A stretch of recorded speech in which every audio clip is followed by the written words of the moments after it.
Les Juges au chapitre 11. Jephthé le Galadite était un vaillant héros. Il était fils d'une femme prostituée. Et c'est Galaad qui avait engendré Jephthé. La femme de Galaad lui enfanta des fils, qui, devenus grands, chassèrent Jephthé et lui dirent: Tu n'hériteras pas dans la maison de notre père, car tu es fils d'une autre femme. Et Jephthé s'enfuit loin de ses frères et habita dans le pays de Tob. Des gens de rien se rassemblèrent auprès de Jephthé, et ils faisaient avec lui des excursions. Merci parce que tu confonds les choses viles et les choses sages de ce monde, Seigneur, afin de te glorifier. Amen. Quelque temps après, les fils d'Ammon firent la guerre à Israël. Et comme les fils d'Ammon faisaient la guerre à Israël, les anciens de Galad allèrent chercher Jephthé au pays de Tob. Ils dirent à Jephthé: Viens, tu seras notre chef, et nous combattrons les fils d'Ammon. Jephthé répondit aux anciens de Galad: N'avez-vous pas eu de la haine pour moi, et ne m'avez-vous pas chassé de la maison de mon père? Pourquoi venez-vous à moi maintenant que vous êtes dans la détresse? Les anciens de Galad dirent à Jephthé: Nous revenons à toi maintenant, afin que tu marches avec nous, et que tu combattes les fils d'Ammon, et que tu sois notre chef. Celui de tous les habitants de Galad, Jephthé répondit aux anciens de Galad: Si vous me ramenez pour combattre les fils d'Ammon, que l'Éternel est libre devant moi, je serai votre chef. Les anciens de Galad dirent à Jephthé: Que l'Éternel nous entende et qu'il juge si nous ne faisons pas ce que tu dis. Et Jephthé partit avec les anciens de Galad. Le peuple le mit à sa tête et l'établit comme chef. Et Jephthé répéta devant l'Éternel à Mitzpa toutes les paroles qu'il avait prononcées. Jephthé envoya des messagers au roi des fils d'Ammon pour lui dire: Qu'y a-t-il entre moi et toi, que tu viennes contre moi pour faire la guerre à mon pays? Le roi des fils d'Ammon répondit aux messagers de Jephthé: C'est qu'Israël, quand il est monté d'Égypte, s'est emparé de mon pays, depuis l'Arnon jusqu'au Jabbok et au Jourdain. Rends-le maintenant de bon gré. Jephthé envoya de nouveau des messagers au roi des fils d'Ammon pour lui dire: Ainsi parle Jephthé. Israël ne s'est point emparé du pays de Moab, ni du pays des fils d'Ammon. Car lorsqu'Israël est monté d'Égypte, il a marché dans le désert jusqu'à la mer Rouge. Il est arrivé à Kadès. Alors Israël envoya des messagers au roi d'Édom pour lui dire: Laisse-moi passer par ton pays. Mais le roi d'Édom n'y consentit pas. Et il envoya aussi le roi de Moab qui refusa, et Israël resta à Kadès.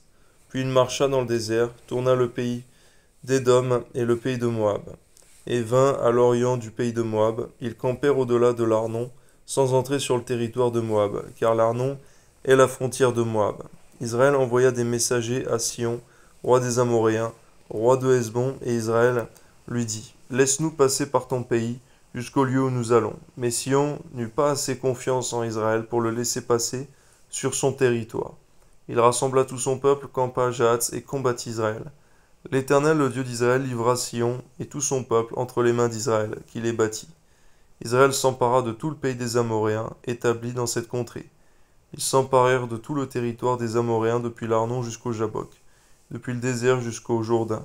Et maintenant que l'Éternel, le Dieu d'Israël, a chassé les Amoréens devant son peuple d'Israël, est-ce toi qui aurais la possession de leur pays?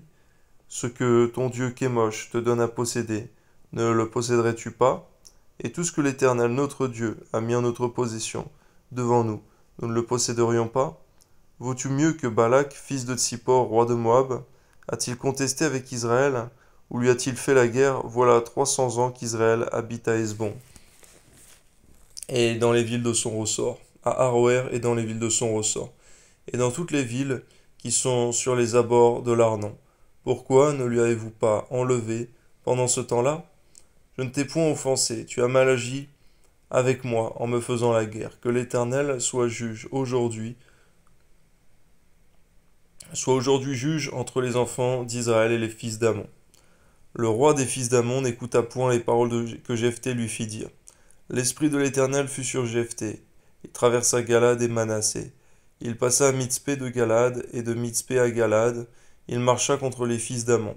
Jephthé fit un vœu à l'Éternel. Il dit: Si tu livres entre mes mains les fils d'Ammon, quiconque sortira des portes de ma maison, au-devant de moi, à mon heureux retour de chez les fils d'Ammon, sera consacré à l'Éternel, et je l'offrirai en holocauste.